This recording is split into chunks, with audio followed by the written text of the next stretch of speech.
पे देखो अपने को इंफॉर्मेशन गिवन है मटेरियल एक्स का। ओपनिंग स्टॉक कुछ है नहीं। अगर सपोज ओपनिंग स्टॉक होता भी तो कोई प्रॉब्लम नहीं है। हम लोग एक बैलेंस का कॉलम बनाते हैं, वहां पे क्वांटिटी रेट अमाउंट अकॉर्डिंगली लिख लेते हैं। यहाँ पे देखो हमने परचेज किया है जनवरी 1 में और जनवरी 20। हमने 2 बार परचेज किया है। हमने इशू किया है जनवरी 22 को 60 यूनिट। किसको इशू किया है? जॉब W16 को।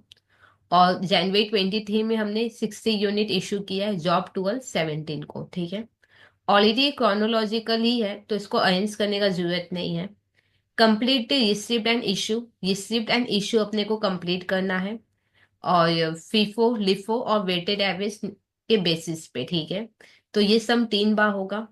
अब क्या बोला? टेबुलेटिव वैल्यू। टेबुलेटिव वैल्यू मतलब एक टेबल बनाओगे और उसमें आप बताओगे कि कितना आपने एलोकेट किया W16 में, W17 और क्लोजिंग स्टॉक में। ठीक है या नहीं? और एक ये आ गया लास्ट में थ्योरी पार्ट, जो कि हम लोग बाद में देखेंगे। ठीक है, तो पहले हम लोग ये शिफ्ट और इशू को कंप्लीट करते हैं, फिर एक टेबल बना के एलोकेट करते हैं, और फिर लास्ट में देखते हैं कि ये क्या थियोरिटिकल पार्ट है। ठीक है, तो यहाँ पे देखो सबसे पहले फीफो यहाँ पे हम लोग यूज करेंगे। तो यहाँ देखो मैंने हेडिंग भी इसी हिसाब से दिया है, statement showing receipt and issue bye adopting FIFO method. ठीक है यानी सबसे पहले ओपनिंग स्टॉक है जो कि सब में है ही नहीं, तो कोई बात नहीं। फिर देखो जनवरी 1 में मैंने खरीदा है। प्लीज एक बार अपना बुक रेफर करना। जनवरी 1 में हमने खरीदा है। कितना खरीदा है? 100 क्वांटिटी, 1 रुपीज करके, तो होगा 100। अब बैलेंस में क्या होगा? यही एज इट इज हमारे बैलेंस में आ जाएगा। तो इसको देखो मैं एज इट इज बैलेंस में कॉपी कर रही हूँ। फिर एक बार बुक को रेफर करना। जनवरी 20 को हमने फ्री से खरीदा है, तो जनवरी 20 को हमने फ्री से खरीदा है। कितना क्वांटिटी? 100 क्वांटिटी, 2 करके, तो 200 हो जाएगा।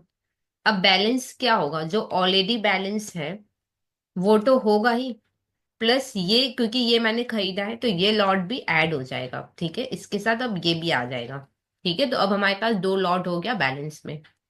अब जनवरी 22 को मैंने इशू किया है। जनवरी 22 को मैंने इशू किया है 60 यूनिट। हम फीफो लगाए मतलब पहले से इशू करोगे, हाँ या ना? तो 60 कहाँ से इशू करोगे? 100 से। 100 से हम लोग 60 इशू करेंगे। 100 से हम लोग 60 इशू करेंगे, कितना रेट? 1 रुपीज करके, हाँ या ना? तो फिर यहाँ पे लिखो, 1 मिनट।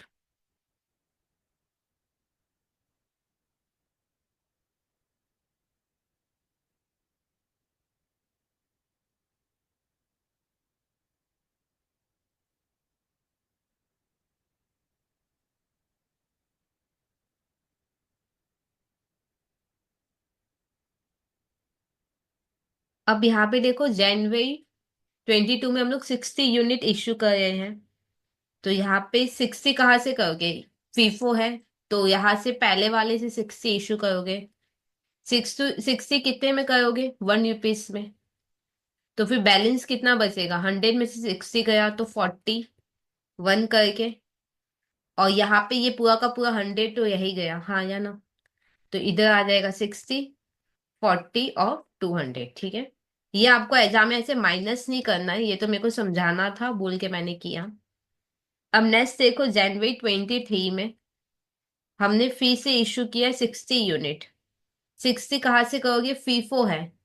फीफो है तो 40 यहाँ से कर लोगे, और बाद बाकी 20 कहाँ से करेंगे? यहाँ से करेंगे, हाँ या ना? फीफो है तो 40 यहाँ से कर लेंगे, और बाद बाकी 20 यहाँ से। तो सबसे पहले कहाँ से इशू करेंगे? ये वाला पहले इशू करेंगे। तो 40 1 रुपीज करके, फिर 20 2 रुपीज करके। ठीक है या नहीं? तो बैलेंस तो 40 वाला रहेगा नहीं। 100 में से 20 गया तो 82 करके, हाँ या ना? तो इधर हो जाएगा 40, इधर हो जाएगा ये 60, और यहाँ पे कितना हो जाएगा? ये 80 × 2 160। क्या ये बात क्लियर? और तो यहाँ पे कुछ है नहीं। तो ये वाला चीज हुआ कंप्लीट। ठीक है, यानी ये फीफो मेथड वाला अपना हुआ कंप्लीट। अच्छा ये थोड़ा गलती है, 20 × 2 कितना होगा? 40 होगा। और तो ठीक है, ठीक है। तो ये फीफो कंप्लीट हुआ। अब हम लोग वैसे ही लिफो का कर लेते हैं। जनवरी 1, जनवरी 1 में हमने परचेज किया है 101 करके, तो 100 होगा। यही बैलेंस में चला जाएगा। फिर जनवरी 20 में हमने फिर से खरीदा है, कितना, 100, 2 रुपीज करके 200। तो बैलेंस कितना होगा, जो ऑलरेडी है वो तो रहेगा, अब ये जो नया आया है वो भी ऐड हो जाएगा। फिर नेक्स्ट देखो, जनवरी 22 में हमने इशू किया है 60। लिफो है मतलब लास्ट वाले से इशू करोगे, मतलब यहां से हम लोग 60 इशू करेंगे, हाँ या ना।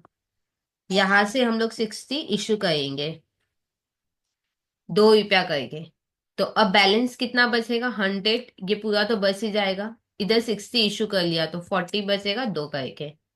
अमाउंट कितना आएगा, 120, इधर 100 और इधर 80। फिर जनवरी 23 करेंगे, 60 इशू किया है हमने फी से। 60 कहाँ से इशू करोगे, 60 कहाँ से इशू करोगे, लिफो है तो 60 कहाँ से इशू करेंगे, इसको पहले हटा देते, ये अपने को नहीं लिखता है। 60 इशू किया है हमने, तो 60 कहाँ से करोगे, लिफो है तो पहले यहां से करोगे 40। 40 पहले यहां से करोगे तो यहाँ पे लिखो 40। सबसे पहले हम लोग ये वाला इशू करेंगे 40, कितना करके, 2 करके, ठीक है या नहीं।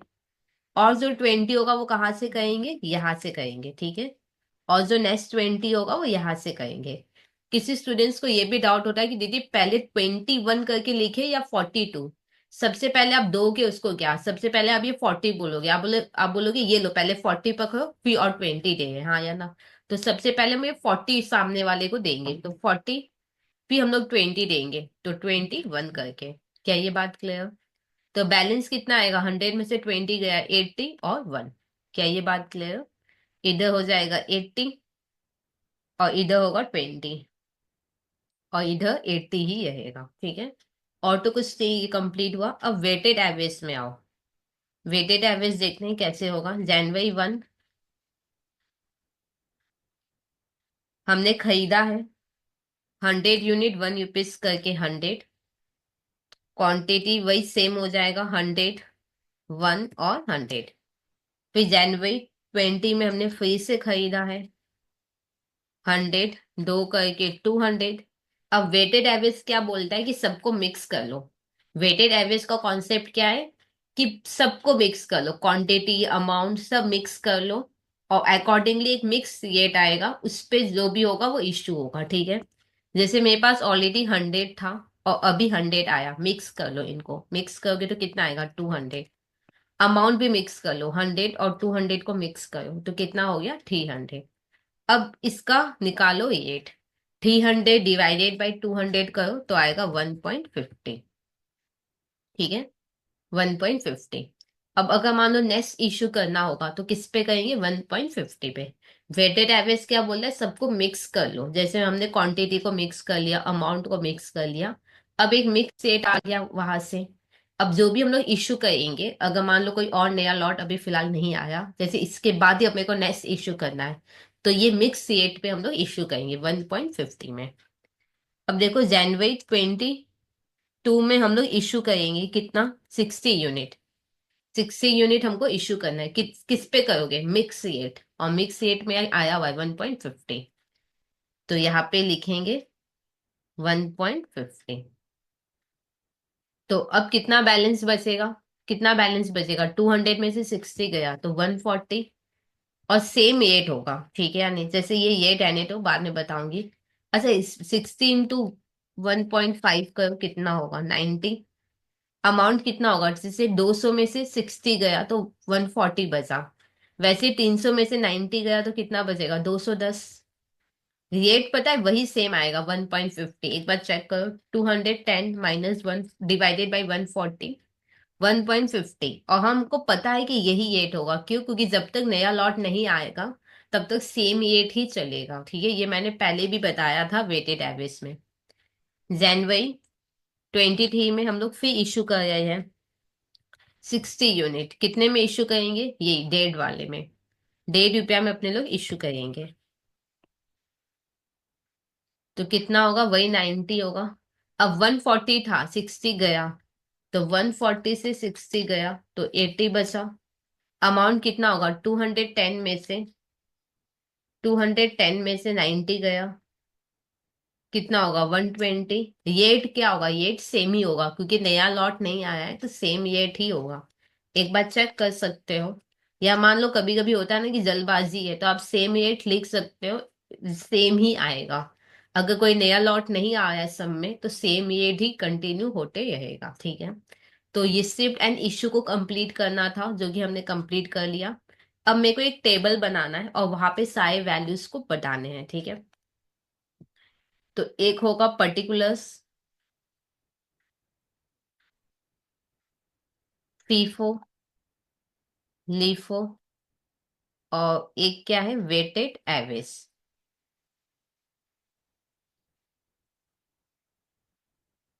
अब इसका हेडिंग क्या होगा वो देखते हैं। यहाँ पे हेडिंग तो स्टेटमेंट शोइंग, स्टेटमेंट शोइंग क्या, एक बार क्वेश्चन देखो क्या है।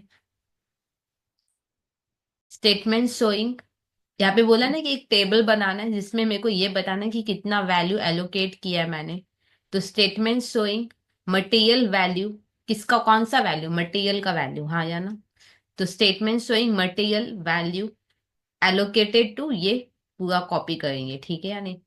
तो statement showing material value allocated to job W16, job W17 and closing stock under अफोसेट मेथड, ठीक है। तो ये हेडिंग दे देंगे अपने, statement showing material value allocated to job W16, job W17 and closing stock under एफोसेट मेथड, ऊपर जो भी मेथड किए थे वो अंडर एफोसेट मेथड, ठीक है। ये हेडिंग हो गया। अब यहाँ पे हम लोग पता है तीन चीज का वैल्यू निकालना था, ये कि कितना जॉब W16 में गया, 17 और क्लोजिंग स्टॉक। तो लिखो material issued to job W16, material issued to job W17, और एक होगा क्लोजिंग स्टॉक, ठीक है। ये इन तीन का निकालना है ना, कितना W16 W17 और क्लोजिंग स्टॉक में गया है। तो ये लिख लिया मैंने। अब फीफो में आओ, फीफो में आओ। पहले याद है इशू जो हमने किया था, पहला इशू W16 को किया था जो कि ये 60, तो इधर लिखो 60। और नेक्स्ट इशू जो हमने किया था W17 को किया था, लो मैं दिखा देती हूँ एक बार। पहला इशू हमने 16 W16 को किया था और सेकेंड इशू हमने W17 को किया था। W17 को देखो, जब नेक्स्ट इशू हमने W17 को किया था, 40 40 कितना होता है 80, तो यहाँ पे लिखो 80। अब क्लोजिंग स्टॉक बोला है ना, ये देखो क्लोजिंग स्टॉक का वैल्यू क्या होगा फीफो में, 160, तो यहाँ पे लिखो 160। अब लिफो में आओ, पहला इश्यू W16 को हुआ था जो कि है 120, तो यहाँ पे लिखो 120। फिर W17 में कितना इश्यू हुआ है, दोनों को प्लस करो। जनवरी 23 में हमने W17 को किया था 80 + 20 100, तो हो गया 100। क्लोजिंग स्टॉक कितना है ये देखो, क्लोजिंग स्टॉक 80 रुपीज है, तो यहाँ पे लिखेंगे 80। अब है वेटेड एवरेज में आओ। जब हमने पहला इशू किया था W16 को पहले इशू किया था वो है 90, तो यहाँ पे आ जाएगा 90। अब यहाँ पे देखो नेक्स्ट इशू हमने W17 को किया था जो कि है 90, तो इधर लिख लो 90। और क्लोजिंग स्टॉक का वैल्यू कितना है, 120 है क्लोजिंग स्टॉक का वैल्यू, तो यहाँ पे लिख देंगे 120, ठीक है। तो एक टेबल बनाने बोला था तो ये टेबल हुआ कंप्लीट। अब नेक्स्ट क्वेश्चन क्या है कि discuss from different point of view which method would you prefer. यहाँ पे मैंने तीन मेथड लगाए हैं, तीन मेथड में कौन सा मेथड यूज करोगे, ठीक है। देखो जब भी इस टाइप का थ्योरी आए ना तो सम के बेसिस पे डिसीजन होता है, ठीक है या नहीं। फीफो, लीफो, वेटेड एवरेज तीनों का अपना अपना एक इम्पोर्टेंस होता है, ठीक है या नहीं। अब जब भी आपसे कभी एग्जाम में पूछे ना कि कौन सा आप प्रिफर करोगे, तो सम को देखो और सम के हिसाब से कंक्लूजन दो कि कौन सा मेथड आपके हिसाब से होना चाहिए। ठीक है। देखो अब इसको थ्योरी में कैसे फ्रेम करोगे वो मैं आपको बताती हूँ। सबसे पहले तो हम लोग मटेरियल के बारे में बताएंगे, ठीक है या नहीं, कि देखो under FIFO cost of material issued क्या है, कम है, ठीक है या नहीं। अंडर लिफो ज्यादा है, जबकि वेटेड एवरेज में क्या है, मॉडरेट है, हाँ या ना। अब अगर कॉस्ट फीफो में कम है तो वहां से प्रॉफिट ज्यादा आएगा, लिफो में कॉस्ट ज्यादा है तो प्रॉफिट कम आएगा, वेटेड एवरेज में मॉडरेट है तो कुछ खास फर्क प्रॉफिट में पड़ेगा नहीं, ठीक है। तो ये मेरा होगा पहला पैराग्राफ। पहला पैराग्राफ जो मेरा होगा वो मटेरियल इशूड के बेसिस पे होगा, ठीक है या नहीं। जहाँ पे हम लोग ये लिखेंगे कि फीफो में कॉस्ट ऑफ मटेरियल कम है, लिफो में ज्यादा है, वेटेड में मॉडरेट है। अब क्योंकि फीफो में कॉस्ट कम है तो फिर प्रॉफिट ज्यादा आएगा, इधर कॉस्ट ज्यादा है तो प्रॉफिट कम होगा, और इधर ये मॉडरेट है कॉस्ट तो फिर सिग्निफिकेंटली इफेक्ट नहीं करेगा प्रॉफिट को, ठीक है। ये हुआ मेरा पहला पैराग्राफ।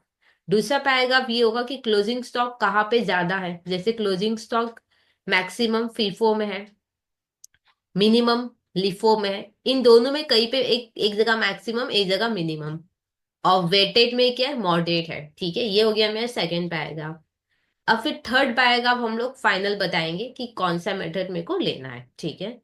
तो पहले ये दो पैराग्राफ हम लोग फ्रेम करते हैं। पहला पैराग्राफ मटेरियल इशूड के बेसिस पे होगा, तो लिखो the cost of material charge to this job, हर एक जॉब में जो हम लोग मटेरियल चार्ज कर रहे हैं, ठीक है नहीं, जो भी मैंने मटेरियल चार्ज किया है जॉब में, वो देखो मिनिमम कहाँ पे है, फीफो में, इस मिनिमम अंडर फीफो, फीफो में मिनिमम है, लिफो में मैक्सिमम है, मैक्सिमम अंडर लिफो, लिफो में मैक्सिमम है, और देखो मॉडरेट है अंडर वेटेड एवरेज, मॉडरेट है अंडर वेटेड एवरेज मेथड, ठीक है या नहीं। अब यहाँ पे देखो कॉस्ट, क्योंकि यहाँ पे मिनिमम है, कॉस्ट मिनिमम होगा तो प्रॉफिट क्या होगा, ज्यादा होगा। तो लिखो the use of FIFO gives high profit, comma, LIFO यहाँ पे कॉस्ट ज्यादा है तो प्रॉफिट क्या होगा, कम। The use of LIFO gives low profit, और इस ये तो मॉडरेट है ना तो ये कोई इफेक्ट नहीं करेगा। And the use of weighted average, the use of weighted average does not significantly significantly affects the profit, affect the profit, ठीक है या नहीं। ये हुआ मेरा पहला पैराग्राफ। क्या ये बात clear. Cost of material minimum, maximum, moderate, तो फिर ये फीफो अपने को हाई प्रॉफिट देगा, ये लो प्रॉफिट देगा, और ये सिग्निफिकेंटली उतना इफेक्ट नहीं करेगा प्रॉफिट को, ठीक है। अब क्लोजिंग स्टॉक अपने लोग लिख लेते हैं। The amount of closing stock under FIFO क्या है, मैक्सिमम है, under FIFO is maximum, FIFO में मैक्सिमम है, लिफो में मिनिमम है, is maximum, is closing stock is maximum under FIFO, minimum under LIFO, और मॉडरेट अंडर वेटेड एवरेज, हाँ या ना, and moderate under weighted average, ठीक है। ये हुआ मेरा सेकेंड पैराग्राफ कंप्लीट, कुछ खास और फर्दर एक्सप्लेन नहीं करना है। अब है कि कौन सा लोगे। इसमें देखो ज्यादा कम कॉस्ट है, इसमें ज्यादा कॉस्ट है, हाँ या ना। ज्यादा कॉस्ट है मतलब यहाँ पे पक्का प्राइस हमने ज्यादा चार्ज, यहाँ पे रेट क्या होगा, ज्यादा होगा, हाँ या ना। एक बार मैं आपको दिखाती हूँ लिफो में ज्यादा क्यों हो रहा है। लिफो में इसलिए ज्यादा हुआ है क्योंकि प्राइस रेट ज्यादा है, यहाँ पे देखो 2 रुपया करके, ये देखो लिफो में ज्यादा क्यों हुआ है कॉस्ट ऑफ मटेरियल, ये देखो क्यों हुआ है ज्यादा, क्योंकि यहाँ पे देखो ये ना ज्यादा हम लोग चार्ज दिखाए, 2-2 रुपया करके दिखा रहे हैं, ठीक है या नहीं। अगर 2-2 रुपया में इश्यू करोगे तो कॉस्ट ऑफ मटेरियल क्या होगा, ज्यादा होगा। लिफो में देखो कम कम में दिखाए हो, एक एक में ही दिखाए हो। सिर्फ कुछ ही है जो लास्ट में दो में दिखाए, वरना मैक्सिमम सब एक में गया है, ठीक है या नहीं। और वेटेड एवरेज में देखो प्राइस फ्लक्चुएशन का तो कोई बात ही नहीं है, हाँ या ना। दोनों ही डेट डेट में गया है, ठीक है या नहीं। अब क्योंकि इसमें प्राइस फ्लक्चुएशन नहीं है, इसमें प्राइस फ्लक्चुएशन नहीं है, तो डेफिनेटली हम लोग क्या लेंगे, वेटेड एवरेज। एक बार फिर समझो, फीफो में क्या है कि हम लोग कम कम रेट वाला इशू किए तो ज्यादा फर्क नहीं आया, इससे यहाँ पे कॉस्ट ऑफ मटेरियल कम हुआ है भैया। लीफो में क्या हुआ है कि मैक्सिमम इशू में हाईएस्ट रेट में गया है, 2-2 रुपया में, हाँ या ना। इससे यहाँ का कॉस्ट ऑफ मटेरियल इशूड भी ज्यादा है। वेटेड एवरेज में देखो कुछ खास फर्क नहीं है, सभी डेट डेट में ही हुआ है। तो हम लोग क्या बोलेंगे कि यहाँ पे प्राइस फ्लक्चुएशन ओवरकम हुआ है, तो हम लोग वेटेड एवरेज को लेंगे, ठीक है। तो ये हुआ मेरा लास्ट, ये मेरा होगा लास्ट पैराग्राफ। लिखो, since the use of weighted average, since the use of weighted average method evens out the price fluctuation, price fluctuation यहां से इवन आउट हो जाएगा। सो सो क्या होगा, यहाँ पे एक लिखा हुआ था, एक चीज मैं दिखाती हूँ। So from different point of view, ठीक है, यानी था ना कि डिस्कस को from different point of view, तो वही चीज मैं यहाँ पे लिख रही हूँ। So from different point of व्यू, वेटेड वेटेड एवरेज मेथड को हम लोग प्रिफर करेंगे, वेटेड एवरेज मेथड को हम लोग प्रिफर करेंगे ओवर फीफो एंड लिफो, ठीक है। तो ये सम हुआ कंप्लीट। कोई डाउट आ जाए कमेंट सेक्शन में लिख सकते हो। और एक प्रॉब्लम इस चैनल में ये हो रहा है कि अगर आप गूगल में सर्च करोगे ना तो वो दिखा नहीं रहा है, शायद कोई टेक्निकल इश्यू, या हो सकता है कि धीरे धीरे ये प्रॉब्लम अपने आप ही सॉर्ट आउट हो जाए। तो प्लीज चैनल को सब्सक्राइब करके रखना, जिससे कि जब भी आप सर्च करो तो अगर मैंने कोई वीडियो अपलोड किया है तो वो आपको जल्दी मिल जाए।